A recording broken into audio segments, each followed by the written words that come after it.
Scientologists are trained to believe that they have absolute certainty, not just opinions. This is drilled into them through their training, where they learn to handle disagreements by gently guiding people to the correct understanding.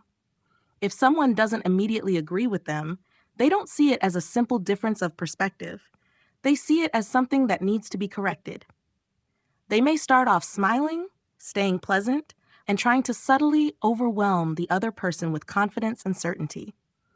If that doesn't work, they might escalate, becoming more forceful or even aggressive, because they've been taught that disagreement comes from misunderstanding, ignorance, or even hidden opposition. The entire system is built on the idea that they have the right answers, and it's their job to help others see that.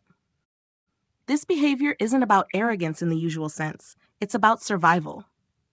Scientologists are conditioned to believe that their worldview is not just right, but necessary for saving themselves and others. Their entire identity is built around this, and when it's challenged, they experience a deep stress response. This isn't something they're consciously aware of. It's an automatic reaction tied to their training and the trauma of their experiences. Because they were never allowed to be wrong without consequences, being challenged can feel unbearable.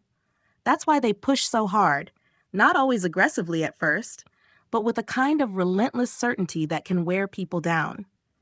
They aren't just arguing a point. They are defending their entire framework for understanding the world. And if that framework crumbles, they have nothing to fall back on. For people dealing with current or former Scientologists, this creates a difficult balance.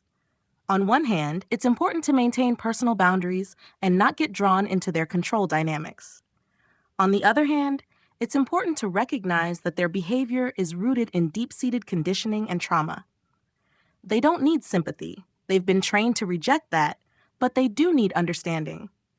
Breaking free from this programming is incredibly difficult, and some may never fully escape it. For those who do want to change, the hardest part is recognizing that they have internalized the very control mechanisms that were once used against them. And until they see that, they will keep reenacting those patterns, even after leaving Scientology behind.